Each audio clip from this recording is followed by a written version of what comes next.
Hi, to update software on your Samsung Galaxy S25, just go in Phone Settings, and from here you need to scroll all the way down to find this tab Software Update.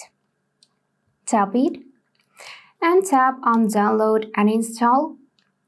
And if you got any new updates, then you will see blue button to update device. Just tap it and follow on-screen instructions.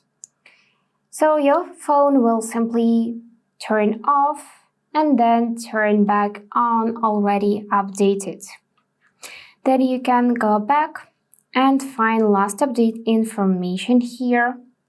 And if you want to, you can enable auto download.